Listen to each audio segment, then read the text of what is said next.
Hey friends, welcome back to the channel and welcome to part 2 of my fall and winter fragrance collection video. If you watched part 1, if you didn't, I will make sure that it is linked up above and in the description box below. I am going through my entire collection of, or what I think is basically my entire collection of fall winter fragrances. There may be a couple in storage still, but anyway, and I said that in the first part. But as I was editing this video, I realized that it was going to be way too long for one video because, yeah, I have a lot of fragrances, so it takes a while to get through them all. So I ended up splitting it into 2 parts. So I uploaded part 1 yesterday. You are seeing part 2 today. And yeah, hope you enjoy. If you have any questions or anything, I will try again to link everything in the description box below for you if you want to shop any of these fragrances. So sit back, get a cup of coffee, a glass of wine, a cup of water, whatever your drinking pleasure is, and enjoy. All right, inside this atomizer was one of the fragrances that we got during the Molton Brown advent calendar that we did in 2023, and this is Orange and Bergamot. This is what sort of started the craze of Molton Brown from my perspective. I got what I love. That's just the best sound, that magnetic cap.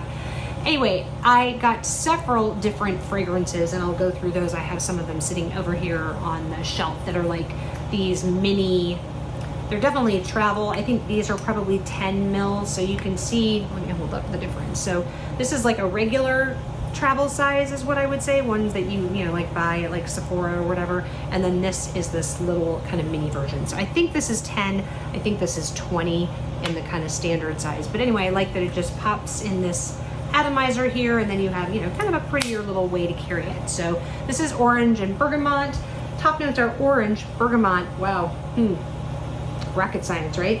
Mandarin orange and lemon. Middle notes are petitgrain, never heard of that one, sorry. Cardamom and galbanum, again, another one I've never heard of. Base notes are neroli, ylang ylang, and musk.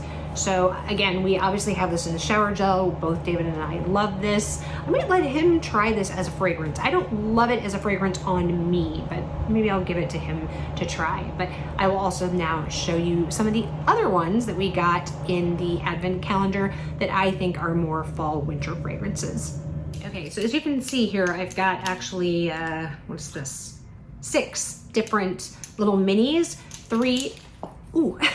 3 are from Juliet Has a Gun that I got in a gift set from my daughter Morgan's boyfriend for the holidays. So I will share 3 of those that, like I said, are these 3 that are ones that came in that set that I feel are fall winter, and then these other 3 are ones that were part of that advent calendar from Molton Brown. For the essence of time, I'm not going to go through the notes of all these. I will pop them up on screen here, but I haven't really tried any of these yet, so I can't really tell you much about them except that I smelled them initially and liked them. So the first one is Recharge Black Pepper.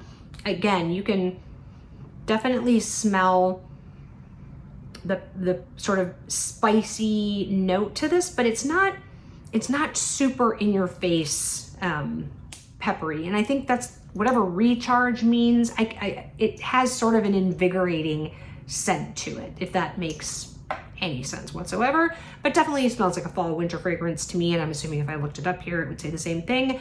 This one is Fiery Pink Pepper, not to be confused with Recharge Black Pepper. This is Fiery Pink Pepper. And this one is definitely more of a deeper note, definitely spicier.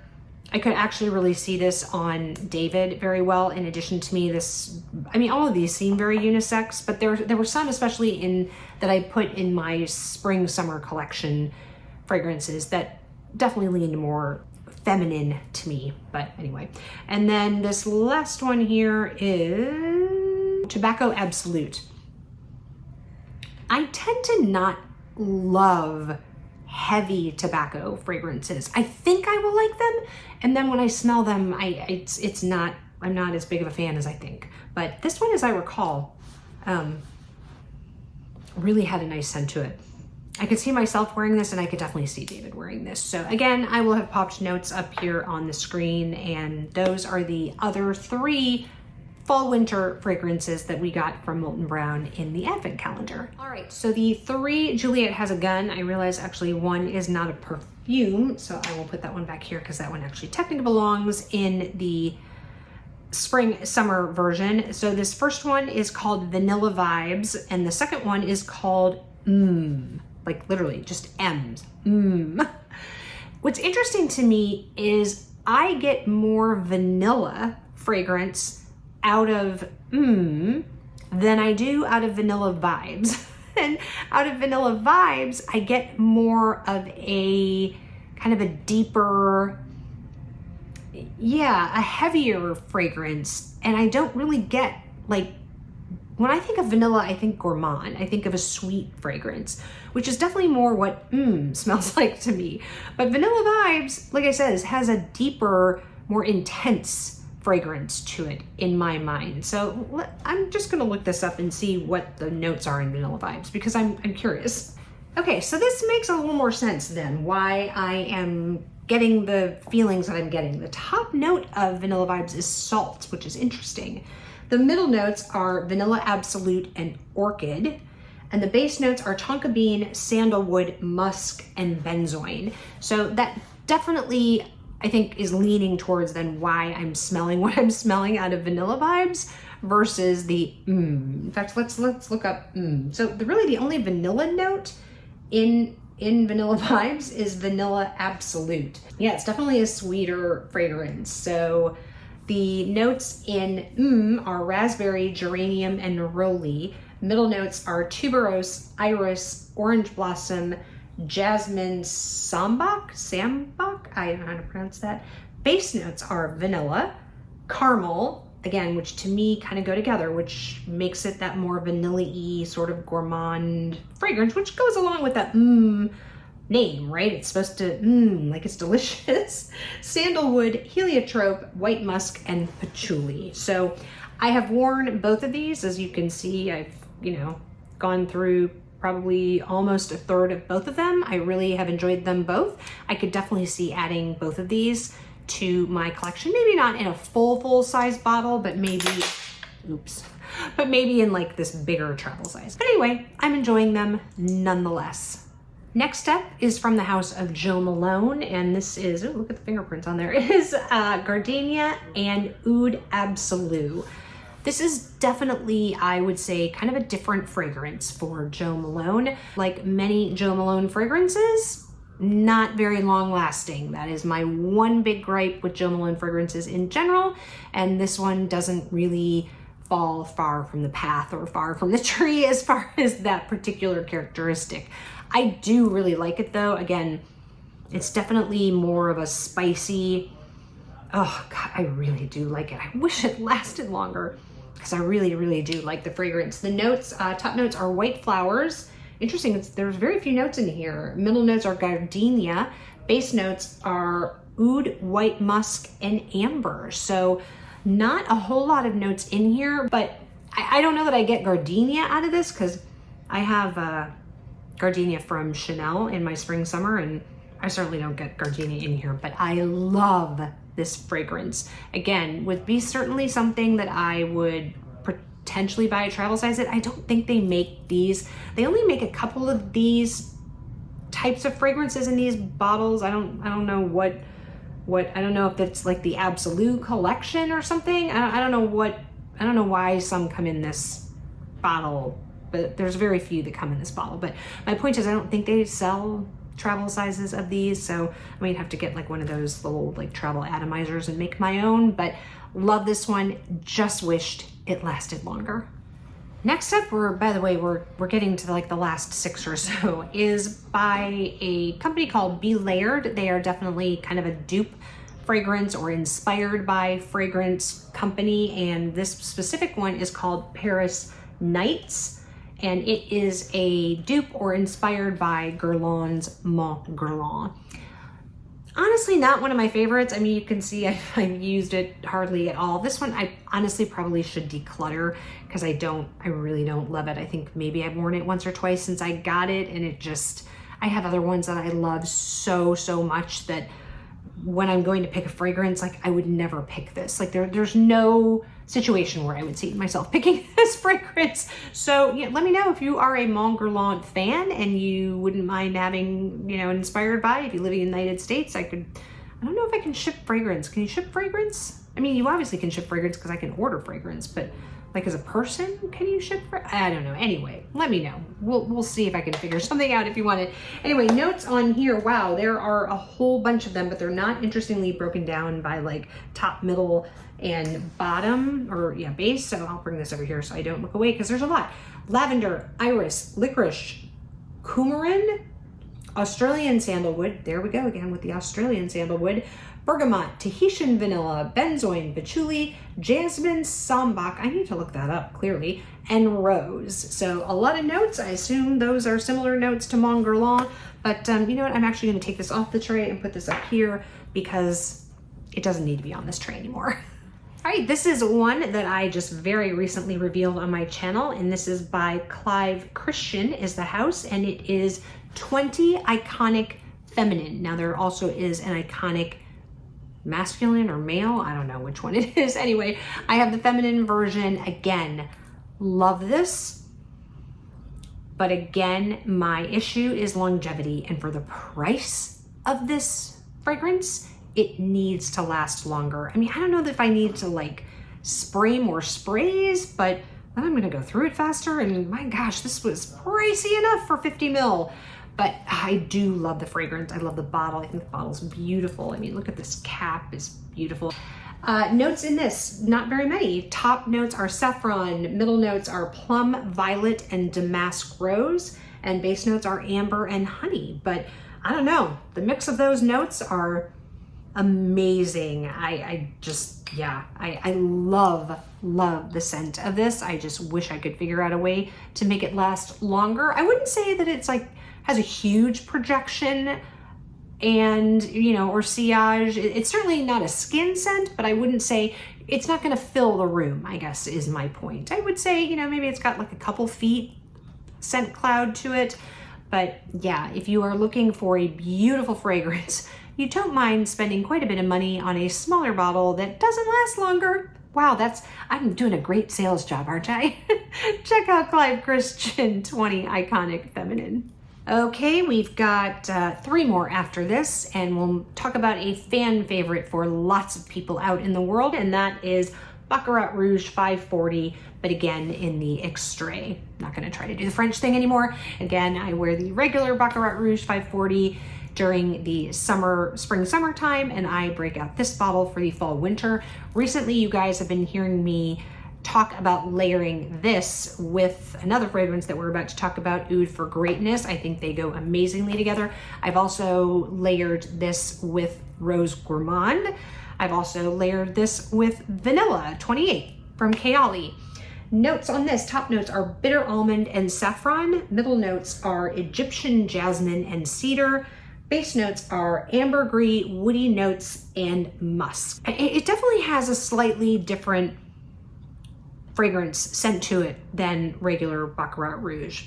Again, it's a little deeper, I would say. I think a little bit better for fall, winter, but yeah, you know, I love it. I did buy, this is like the smaller bottle of this just because, you know, I have so many fragrances, especially for fall, winter, and I think I got the bigger bottle of the regular Baccarat Rouge. But yeah, I really do love this, and it is a fan favorite. Like I said, I know some people are kind of over it and, you know, move on from the whole Baccarat Rouge thing, but I still love it. All right, let's talk about Thameen Blue Heart. So this is a brand that I discovered at Saks. I had never heard of Thameen before. I was just sort of roaming, I think it was during the summertime, maybe through the fragrance part of Saks, which is enormous, by the way. It's a fragrance lover's, you know, delight in there. And I smelled this and I just immediately fell in love. I love Blue Heart. This definitely is very long lasting. I would say the scent bubble is pretty big on this. So the sillage is good. Notes, ooh, and there we go again with that magnetic cap. Top notes are saffron and coconut. Middle notes, orris, never heard of that one, tonka bean and vanilla. Base notes are cypriol oil, amber, and white musk. You kind of see some, like I said, some repetition here. I tend to like musks. I tend to like amber fragrances. I like oud, not super oudy, but anyway. But yeah, I know one of you wanted me to do like a review. I don't know that I can do like a one-off review on it, but I would just tell you that from my perspective, and I think maybe there's like I think this fragrance is one of those like where you love it or you hate it. I love it. Like I said, it is somewhat of a pricier fragrance. Honestly, now I can't remember how much it was because like I said, I think I bought it back in like the summertime at some point. And I think this is a 50 ml. So it's a, technically a smaller bottle, but I love it. This to me is a year-round fragrance. It's not super heavy that it could only go fall winter to me. Like I wouldn't probably want to wear this like on a really, really hot day. Like I'm not going to wear this in like the end of August in New York when it's like sweltering here, but certainly spring and into maybe like even June, middle of July, I could certainly see myself wearing this fragrance. All right, the penultimate fragrance here for today is another one that I just revealed on my channel, and this is by Initio Parfums, and this is Oud for Greatness. If you want an easy oud, I would highly recommend.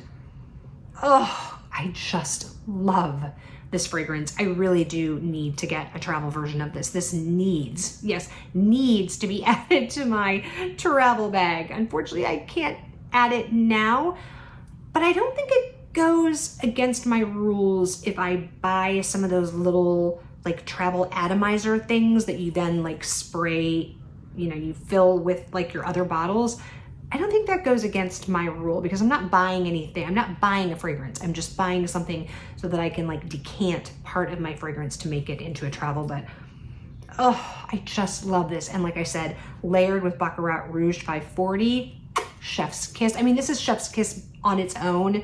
This is 100% in the top 10 fragrances for me. I am so glad that I finally bought this perfume. I think I mentioned in that reveal video that I first discovered this fragrance when I was on a work trip to Denver, when I was in the Neiman Marcus there, and they had just launched this line of perfumes by Initio Parfums within Neiman Marcus. Now I got this at Saks actually.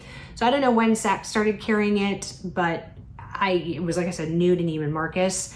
And I remember smelling it, the woman telling me about Oud for Greatness and Oud for Happiness and how they were kind of both their most popular fragrances. And she, sprayed it on a blotter card for me, each one of them. And I remember putting them, I think like in a bag. I might have bought something at Chanel that day or something. And they were sitting in their bag and it was sitting on the seat, on the car passenger seat next to me.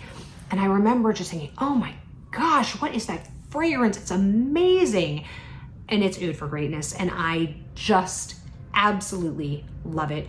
100% would recommend. If you have bought any fragrances that I have recommended and you've enjoyed them and you don't have this fragrance, I think I would try it if I were you. Like I said, I don't think you should blind buy a fragrance that's this expensive, so please don't do that, but get yourself into a store if you can, or like I said, get onto Lucky Scent and order, whatever it is, a 5 ml or a 7 ml tester of it, just so you can see. I don't think that you will regret it. 100% love this fragrance.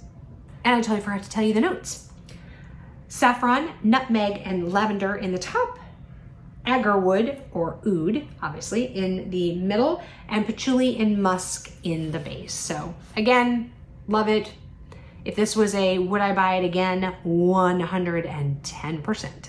All right, here we go. Last but not least is Minuet et Demi by Fragrance du Bois.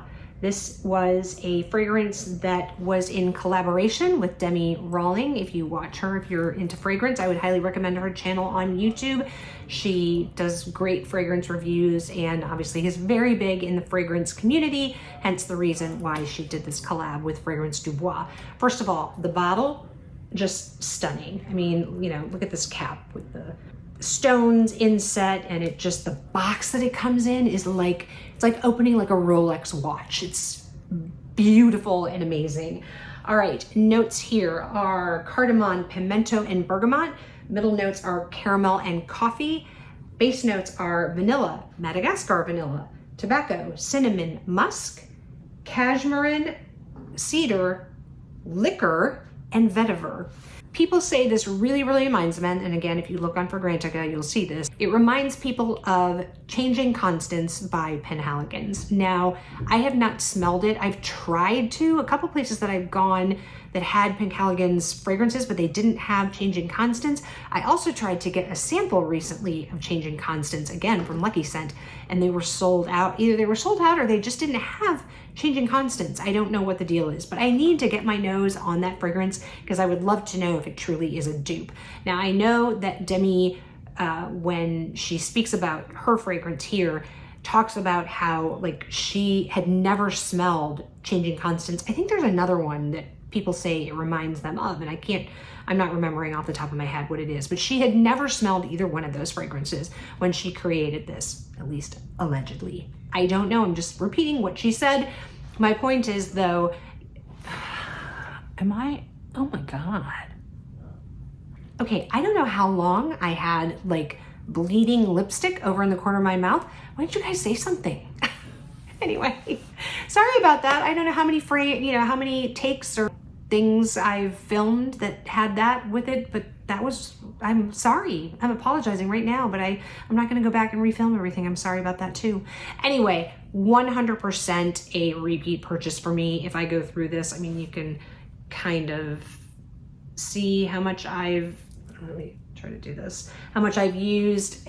A little goes a long way with this. This is another one that to me is beast mode from the standpoint of sillage, from the standpoint of, you know, projection, scent bubble, longevity. This 100% to me is beast mode and absolutely worth the price. I wish again I could get it in a travel size. They do not make it in a travel size, so again I will have to order some of those. I think you can get them off of Amazon, so I'll order some of those and, you know, make my own travel fragrances of some of these that I love. But again, top 10 fragrance. Anyway, highly recommend if you, like I said, can get your nose on this. The problem is they do not sell Fragrance du Bois fragrances, I think, anywhere except for Lucky Scent, or like if you live in the New York area, or I think Los Angeles, they have the Scent Bar as well. So if you can get into one of those two locations, you could smell this in person. Otherwise, like I said, if you are looking for a way to sample this, I would certainly go onto Lucky Scent and try to get a sample of it. I blind bought it just because I tend to like fragrances that Demi likes as well. So we have similar tastes in scent profiles. So I trusted that I would like it. Obviously, you know, it could have been a $300 and whatever purchase that went very south very fast, but thankfully it did not. Thankfully, I absolutely love it. And again, would highly recommend.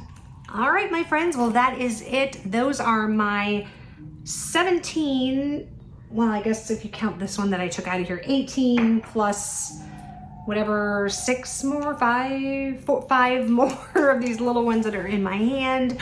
Fall, winter fragrances. Obviously, I am a huge fragrance lover. If that's something that you enjoy, you know, stay tuned to this channel. Click the subscribe button so you're along here with me. I will obviously do a repeat of this to tell you all of my spring, summer fragrances when we get to that time of the year. But yeah, I love a deeper fragrance, which is so interesting to me because I used to hate heavy fragrance. Like, I have a very sensitive nose, much to David's chagrin. I have a very sensitive nose. So he can wear something, and if it's just even the touch, like over, it cloying or any, it drives me nuts. Like I cannot handle it. So I buy all of his fragrances because he's just given up, frankly, on buying fragrances that I will like on him. But my point is, it's really interesting how your preference for fragrance changes as you go through life. Like before, I would only have worn probably like Amazing Grace, and I love another Philosophy fragrance that I do have a tiny bit of, which is called Sea of Love, which I love. But like those are really light fragrances that in general, or even not a perfume, those used to be sort of my scent preferences. And now I've just really gone into this whole musky, amber, dark, deep oud, you know, lane that I never thought I would ever be interested in. But yet I still like fresh and clean scents as well. I'm not probably the biggest like super floral person, like traditional floral, but like I also didn't like rose before, and now especially if rose is mixed with oud, I love it. So just like I said, you know, your scent preferences change. So even if you used to love something for a long time, maybe try a couple new things and see if perhaps your preferences have changed. That would be my tip for today's video. If you enjoyed this video, I would love it if you would give it a thumbs up. It does help the YouTube algorithm. And if you haven't subscribed yet, think about it. It's free. And don't forget to click the notification bell so you know when I upload videos. If you haven't had enough of me yet, I will pop another video, I think, over here for you to watch. And wherever you are, I hope you are having an amazing day or evening. And I will catch you in the next one. Bye, guys.